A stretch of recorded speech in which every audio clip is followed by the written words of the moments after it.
Guerra y paz. Pensamientos para el Festival del 1 de mayo. 29 de abril de 1911. Karl Kautsky, Guerra y paz, justicia, 29 de abril de 1911, p. 2.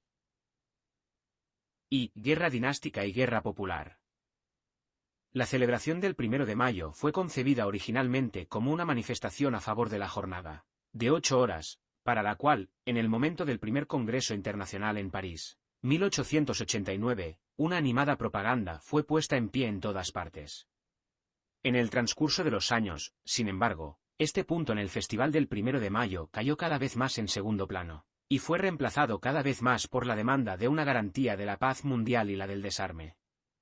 Y este año la celebración del 1 de mayo estará más inspirada que nunca en esta idea. Este cambio refleja el cambio en la posición del mundo durante las últimas 2 décadas. Hace 20 años, la simpatía por la protección laboral era tan fuerte, incluso en los círculos burgueses, que a muchos les parecía que sería posible socavar el mundo capitalista mediante el progreso en la protección laboral. El capital industrial se ha convertido en capital financiero, se ha unido a los monopolistas de la tierra, ambos, en la unión más estrecha, predican la guerra más enérgica contra el proletariado y contra toda limitación de su propio poder arbitrario.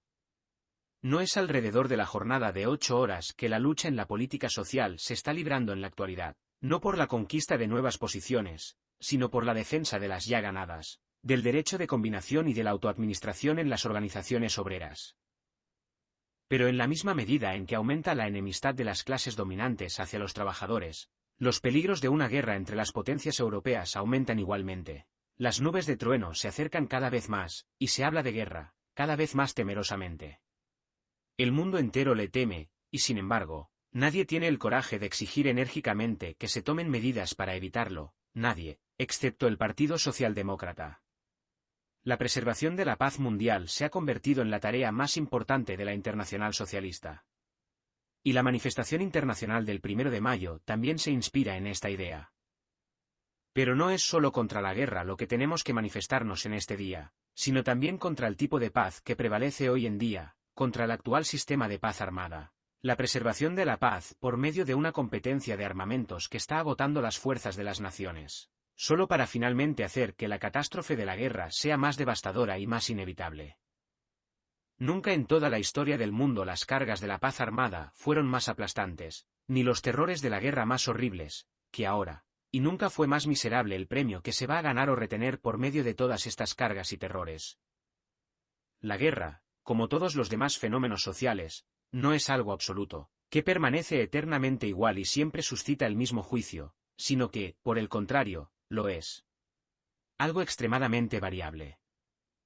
Clausewitz, en su libro sobre la guerra, compara las guerras dinásticas del siglo XVIII con las guerras nacionales que fueron desatadas por la Revolución Francesa. Escribió bajo la influencia directa del estilo de guerra napoleónico.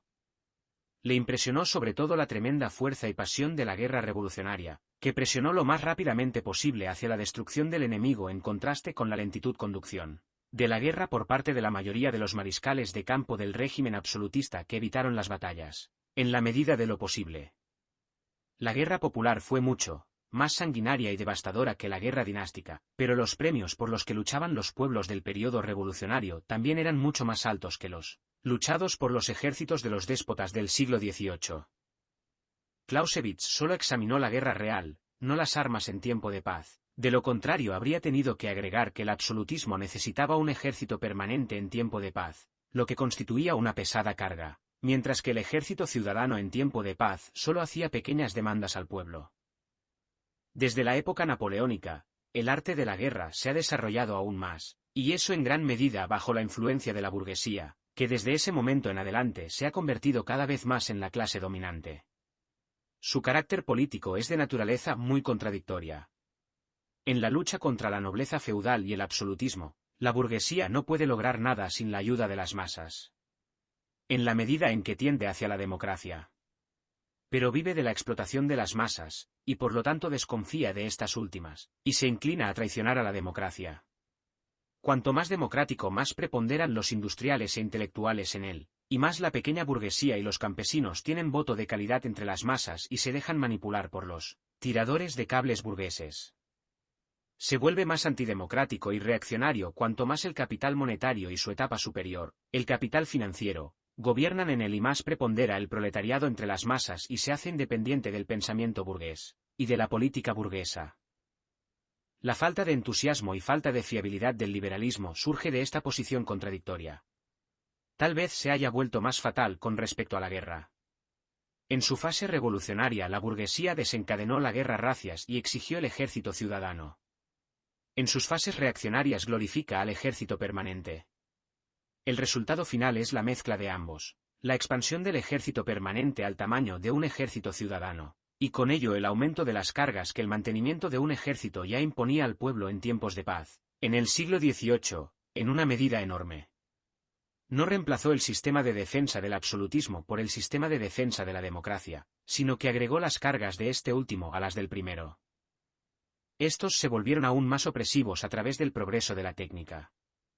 Siempre será mérito del capitalismo que, más que cualquier método de producción precedente, aplicado la ciencia natural a los requisitos del proceso de producción, aumentó enormemente el poder del hombre sobre las fuerzas de la naturaleza, y así multiplicó las riquezas de las naciones capitalistas en una medida fabulosa. Pero en el reverso de la medalla vemos no solo que la burguesía monopoliza todas las ventajas de estas conquistas, para sí misma, sino también que las desvía en una medida creciente para satisfacer las necesidades de la guerra, que el creciente dominio del hombre sobre las fuerzas de la naturaleza significa un uso creciente de estas fuerzas, con el propósito de la destrucción. A medida que avanza este proceso, y las cargas de la paz y los terrores de la guerra aumentan, la burguesía deja de ser revolucionaria.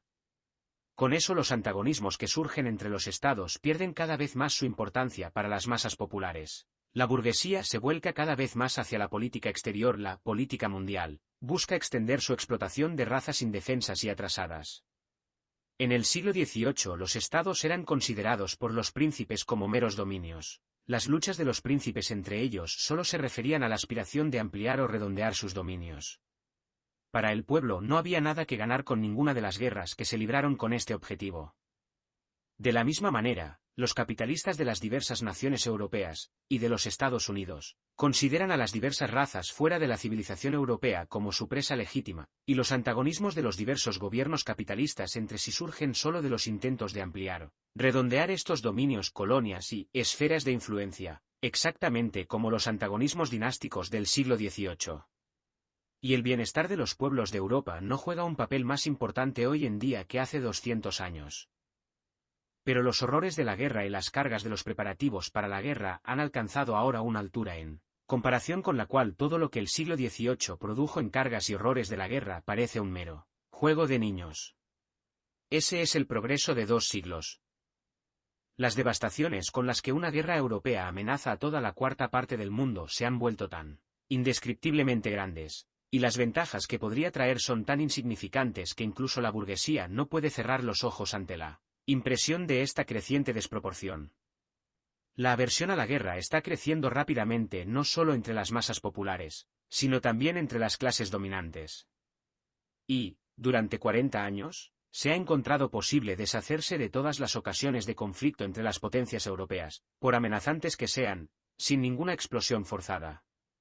En el momento decisivo, todos retroceden ante la responsabilidad de desencadenar los horrores espantosos de la guerra moderna. Desde la Revolución Francesa hasta finales del siglo pasado, Inglaterra no tenía rival en el mar.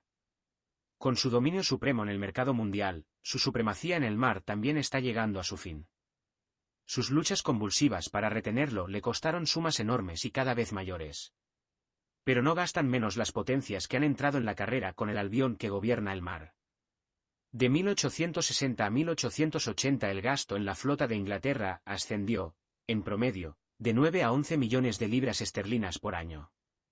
Pero mostró una mayor tendencia a disminuir que a crecer. En 1860 ascendía a 12 millones de libras, en 1870, por otro lado, solo a 9 millones y medio, y en 1880 a 10 millones y medio.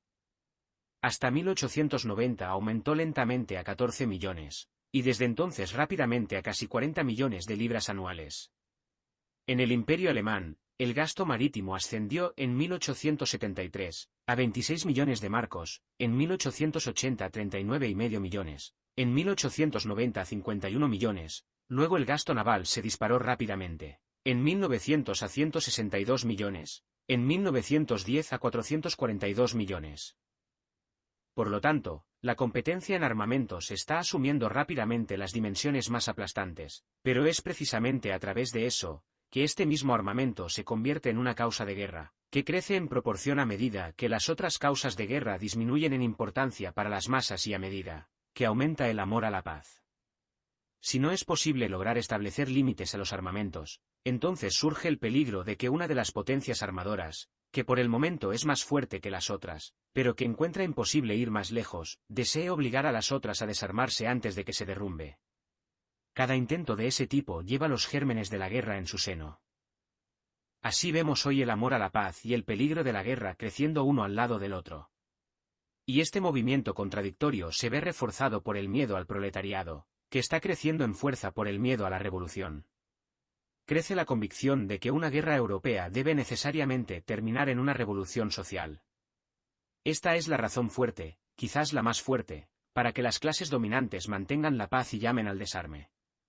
Pero, por otra parte, el miedo al proletariado y a la revolución, incluso en tiempo de paz, está creciendo, y en tal estado de cosas los gobiernos siempre han buscado por medio de complicaciones externas alejar al enemigo interno o hacerlo inocuo. También aquí vemos una vez más una fuerte necesidad de paz y un peligro igualmente fuerte de guerra que crece, simultáneamente desde la misma raíz. Parte superior de la página. 2. Prevención de la guerra. Que en las circunstancias dadas es tarea de la socialdemocracia trabajar con todas sus fuerzas contra la guerra y la competencia en armamentos no hace falta decirlo. Hay a su disposición varios medios para ello. Lo que está más cerca es el apoyo y el fortalecimiento del movimiento de la pequeña burguesía y la burguesía, contra la guerra y la competencia de armamentos. No hay que subestimar este movimiento, y tenemos todas las razones para fortalecerlo frente a este último. Nuestra posición aquí es la misma que hacia el liberalismo en general. Ya hemos señalado sus contradicciones y limitaciones, si esperáramos algo grande de él, y prometiéramos al proletariado una enérgica política democrática de liberalismo, por no hablar de permitir que tales expectativas influyan en nuestra propia política, seguramente sería un grave error. Si el liberalismo hoy hace, de vez en cuando, una oposición bastante enérgica, es a causa de la situación temporal, y puede cambiar en cualquier momento, y de ninguna manera indica el comienzo del desarrollo de una democracia burguesa fuerte, que, en compañía de nosotros, podría poseerse y reformar el Estado. Tales expectativas son extremadamente vanas. Pero, por poco que podamos esperar del liberalismo, esa no es razón para que lo obstaculicemos cuando está llevando a cabo la oposición en lugar de tomarle la palabra y conducirla hacia adelante. Lo que se aplica al liberalismo en general se aplica igualmente a las aspiraciones burguesas de paz. En ningún caso debemos satisfacer la demanda de acuerdos internacionales para la preservación de la paz con la observación de que la guerra, siendo innata en el capitalismo, es inevitable. La cosa no es tan simple como todo eso. Y si las proposiciones relativas a la preservación de la paz y la limitación de armamentos que son bastante factibles se hacen en los barrios burgueses, tenemos todas las razones para apoyarlas y obligar a los gobiernos a adoptar algún curso de acción con respecto a ellas. Cuando nuestro partido lo hizo recientemente en el Reichstag, actuó perfectamente correctamente.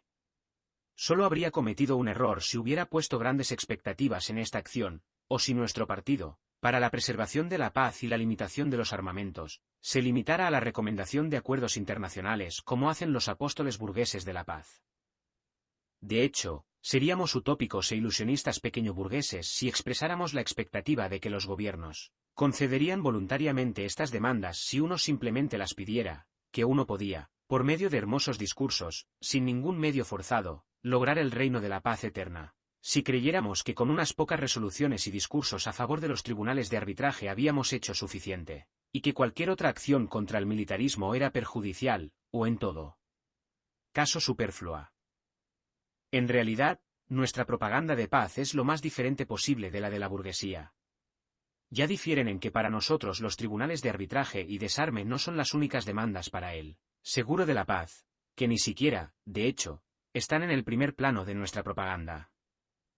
Conocemos muy bien las dificultades que se oponen a la eficacia de los tribunales de arbitraje y al cese de los armamentos. Porque si se pudieran lograr acuerdos universales y de gran alcance para el uso de tribunales de arbitraje, entendimientos internacionales sobre armamentos, no solo tendrían que dejar de armarse los que hoy son los más fuertes y no tienen perspectivas de volverse aún más fuertes, sino que no tienen perspectivas de volverse aún más fuertes, pero también aquellos que hoy son más débiles pero tienen la perspectiva, si el armamento continúa, de ser los más fuertes mañana.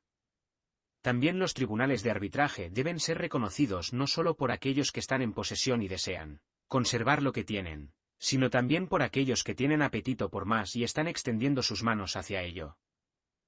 Ciertamente, uno puede y debe exigir acuerdos internacionales para asegurar la paz y aliviar las pesadas cargas de la población, pero simplemente esperar hasta que todos los gobiernos estén convencidos de la necesidad de tales acuerdos y todos hayan llegado a un acuerdo con respecto a una fórmula común, sería aplazar la garantía de la paz a una distancia peligrosa, hasta que sea demasiado tarde. La socialdemocracia, por lo tanto, no se contenta con formular estas demandas. Hace mucho tiempo comenzó a tomar medidas rechazando el presupuesto militar. Se levantó contra el militarismo donde puede igualarlo, es decir, en su propio país. La burguesía, incluso la burguesía liberal, no oirá hablar de este único medio eficaz de luchar contra el militarismo, porque para ellos el militarismo como institución es indispensable, solo que no debe costar tanto como lo hace hoy, y no poner en peligro la paz. Por lo tanto, el verdadero trabajo para asegurar la paz se deja a la socialdemocracia, no solo en lo que respecta a las palabras, sino también a los hechos.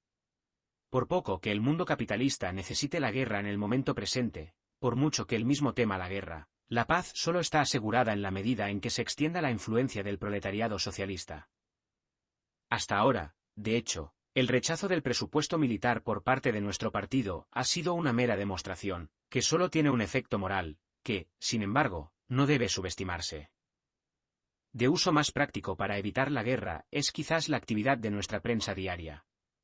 Aunque el actual ejército de servicio militar universal según el modelo prusiano no es, ni de lejos, un verdadero ejército ciudadano, todavía tiene una buena parte del carácter de este último, en la medida en que es imposible usarlo para la guerra sin un estado mental correspondiente entre la gente. Este estado mental está determinado, en gran medida, por la actitud de la prensa.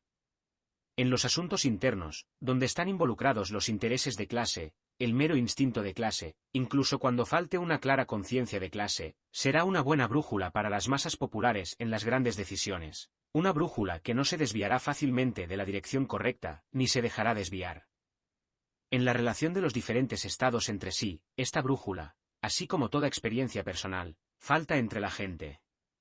Lo que saben sobre otros países lo saben por la prensa. Si este último es inescrupuloso, mentiroso, chauvinista a menudo sin la intención de provocar una guerra real, sino solo para ayudar a dar al gobierno un respiro en la lucha con las dificultades internas desviando la atención del pueblo hacia el extranjero, entonces la masa del pueblo difícilmente resistirá tales influencias si no son informados con veracidad desde otro sector. Una prensa diaria socialista enérgica y extensa, que se opone independientemente a todos los informes burgueses, que no se deja ensuciar por ninguna frase nacional y conoce íntimamente los países extranjeros, es, en tales circunstancias, invaluable para la preservación de la paz. Ningún país posee una prensa diaria socialdemócrata tan extensa como Alemania, por lo tanto, ningún partido socialdemócrata puede defender la paz con tanta eficacia como el partido alemán. De esto hay que recordar a los camaradas de otros países que opinan que la socialdemocracia alemana no hace lo suficiente por la paz del mundo. Este reproche contra la socialdemocracia alemana tiene su origen en el hecho de que, en los congresos internacionales, se negó a comprometerse a utilizar todos los medios para obstaculizar una eventual guerra. Entre estos últimos se mencionaron la huelga de masas e incluso la insurrección. Los camaradas ingleses piensan que es más práctico solo exigir el cese del trabajo en aquellas ramas que suministran los instrumentos de guerra. Esta limitación no me parece una mejora. El efecto de una huelga de masas es, sobre todo, moral. El peso de la revuelta unánime de un proletariado unido, manifestado en el cese del trabajo, puede ser lo suficientemente poderoso como para derrocar a un régimen tambaleante. Sin embargo, no se puede esperar que una huelga en varios oficios o ramas de la industria cause una impresión abrumadora similar. En tales circunstancias, en lugar de la moral, vendría la influencia más mecánica, que sería causada por el fracaso de los materiales de guerra.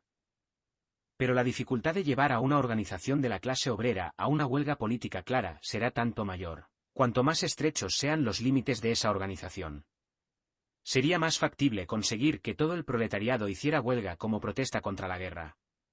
Cada uno estimularía y lideraría al otro. Si, por el contrario, la masa general permanece indiferente, ¿cómo puede un cuerpo pequeño poseer la fuerza y la resolución necesarias que faltan millones?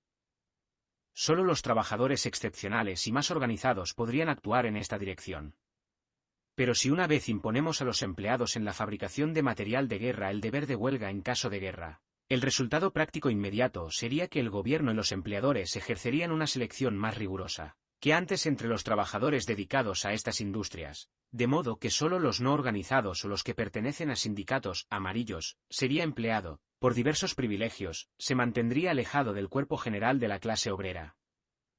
Solo en forma de una huelga general de la masa de los trabajadores puede el paro del trabajo convertirse en un medio para prevenir el estallido de la guerra, o para cortar de raíz una que ya ha comenzado. Un buen resultado ocasional, sin embargo, no es, por lo tanto, imposible. Cuando un gobierno es tan tonto o estúpido como para tratar de obligar al pueblo a una guerra contra su voluntad, cuando el Estado no está amenazado con una invasión hostil, y el gobierno constituye el impulso que conduce a la guerra para que su caída asegure la paz, entonces, dada la fuerza necesaria del proletariado, que una huelga de masas logre asegurar la paz. Por lo tanto, la protesta, a diferencia de España contra la última aventura marroquí, era perfectamente correcta y ciertamente podría haber impedido la movilización si el proletariado español hubiera sido lo suficientemente fuerte y unido.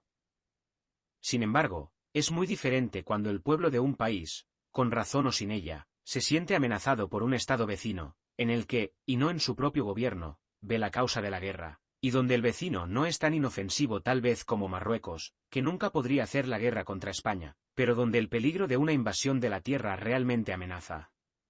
Un pueblo no teme nada más que una invasión hostil.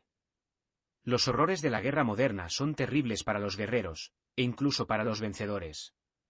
Pero son doble y triplemente terribles para las personas desafortunadas cuyo territorio está invadido por la invasión. El pensamiento que atormenta tanto a franceses como a ingleses por igual en la actualidad es el temor a la invasión de las fuerzas superiores de su vecino alemán. Una vez ha ido tan lejos que el pueblo ve la causa de la guerra, no en su propio gobierno, sino en la malignidad del Estado vecino, y que gobierno no busca, con la ayuda de su prensa, sus parlamentarios y sus diplomáticos, llevar al pueblo a este punto de vista. Si en tales circunstancias estalla la guerra, entonces todo el pueblo está enormemente inflamado con la urgente necesidad de asegurar las fronteras contra el enemigo maligno y de defender el país contra la invasión. Entonces, todos son ante todo patriotas, incluso los internacionalistas, y si alguno de ellos tuviera el coraje sobrehumano de oponerse a la guerra y esforzarse por impedir que las tropas fueran apresuradas a la frontera y suministradas con material de guerra, no sería necesario que el gobierno levantara un dedo para dejarlas impotentes. La población enfurecida los aplasta. La huelga política de masas es una empresa enorme que solo puede llevarse a cabo con éxito cuando se combinan toda una serie de circunstancias extraordinariamente favorables. Tratar de emplear la huelga de masas para evitar la defensa de la frontera contra la invasión extranjera, es decir, cuando todas las circunstancias, sin excepción, se combinarían para hacer imposible tal huelga, incluso en el mejor de los casos, no sería otra cosa que una locura heroica. Si no somos lo suficientemente fuertes como para derrocar al gobierno que está conduciendo a la guerra antes de que haya provocado la guerra y el mismo estallido de la guerra atestigua que no hemos sido lo suficientemente fuertes, entonces deberíamos ser mucho menos capaces de hacer algo contra él cuando el enemigo está en marcha, y todo el pueblo está unido para oponerse a él. La demanda en ese caso de hacer imposible la guerra mediante una huelga de masas es un estallido de desesperación, que evitaría la guerra a cualquier costo, pero no conoce otros medios para evitarla. Pero no hay ningún medio por el cual la guerra pueda hacerse imposible en ninguna circunstancia y por el cual asegurar la paz, excepto la victoria de la socialdemocracia internacional. Mientras el pueblo no nos dé poder, siempre debe gemir bajo el temor a la guerra. No podemos protegerlos de ella mientras no estemos en el poder. Parte superior de la página. 3 Estados Unidos de Europa. Tal vez sea posible, mediante acuerdos internacionales para la reducción de armamentos y la institución de tribunales internacionales de arbitraje, reducir el peligro de guerra en la situación actual. Pero incluso si eso se lograra, y todas las grandes potencias se reunieran bajo un mismo sombrero por estos arreglos, no hay garantía de que no se desarrolle pronto una condición que disuelva esa unidad. El método capitalista de producción se basa en el antagonismo fundamental de los intereses, en su naturaleza, económica y políticamente, en el más alto grado revolucionario. Nunca desaparecerán la desconfianza y los celos entre los capitalistas de varias naciones. E incluso si los antagonismos entre entonces hoy no son tales que asumirían el costo de una guerra para cualquiera de ellos, sin embargo, una revolución en cualquier lugar, por ejemplo, en Turquía, podría desarrollar repentinamente una situación de la cual el antagonismo más feroz. Los apóstoles burgueses de la paz, a quienes toda lucha es odiosa, incluida la lucha contra el gobierno, e incluso la revolución misma, esperan poder lograr la paz eterna con sus palabras y el poder de sus discursos. Una vez que se comience con un código de arbitraje y la reducción de armamentos y entonces la creciente inteligencia de los gobiernos se encargará de garantizar el progreso de este movimiento para completar el desarme y evitar todos los conflictos internacionales a través de tribunales de arbitraje. Así como la ley de clubes del pasado ha sido conquistada por las decisiones legales de los tribunales, así debe suceder ahora con la ley de clubes entre naciones.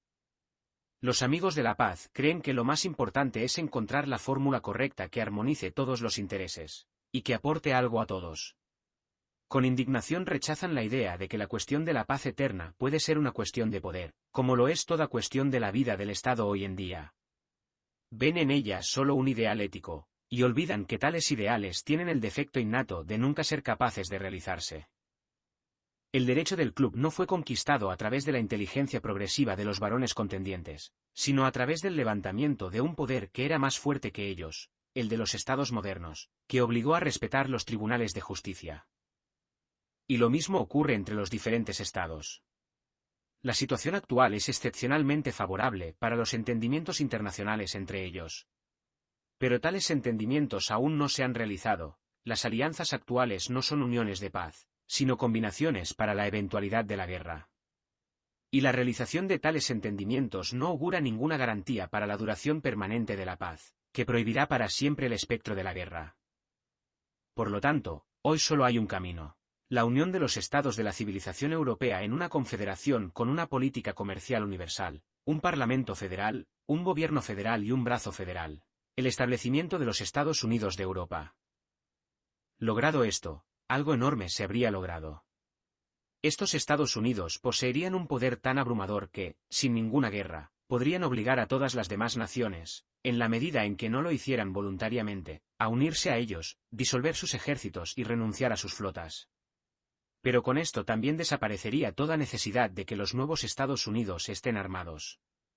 Entonces no podrían simplemente renunciar a todos los armamentos adicionales, el ejército permanente, los buques de guerra para el ataque cuyo abandono exigimos hoy, sino también a todos los medios de defensa. Incluso el propio ejército ciudadano ya sería necesario.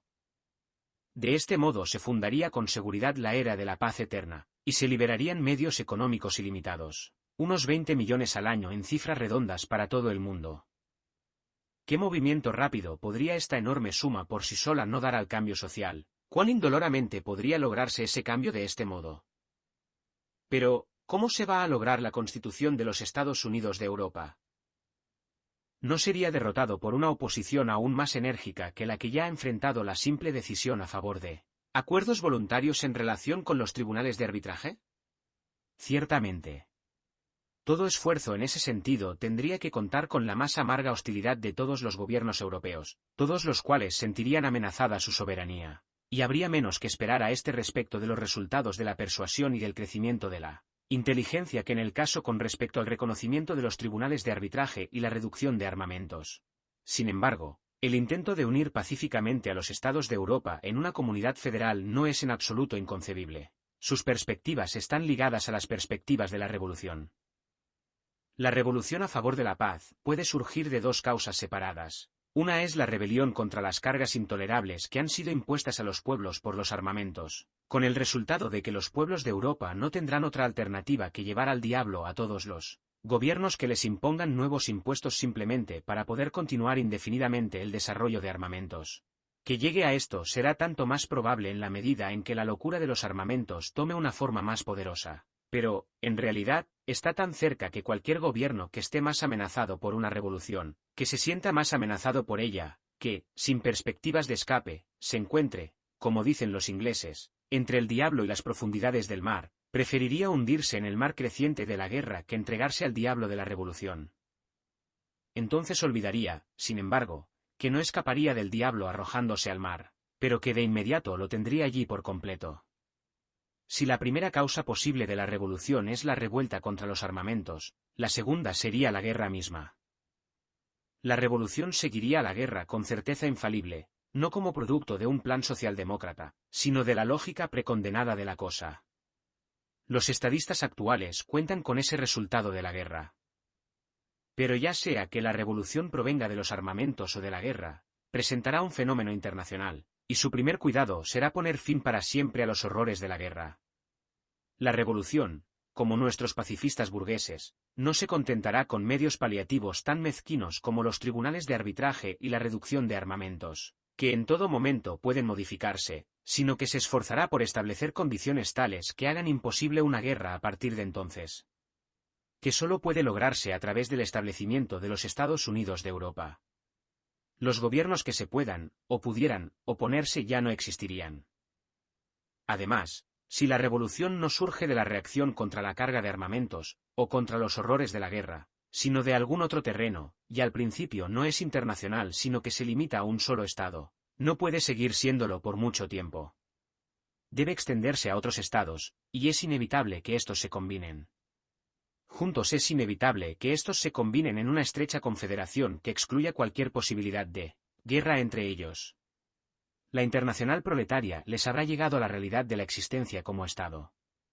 Los Estados Unidos de Europa y su expansión final en los Estados Unidos del mundo civilizado, eso, y no la nación individual, es la base majestuosa de la sociedad socialista venidera. Lo que los cantones son para la Suiza de hoy, las naciones actuales serán de la comunidad socialista sobre los estados del futuro. La revolución es la paz eterna, ya sea antes de la guerra amenazante o después de ella. Quien desee la paz de las naciones debe fortalecer al proletariado revolucionario.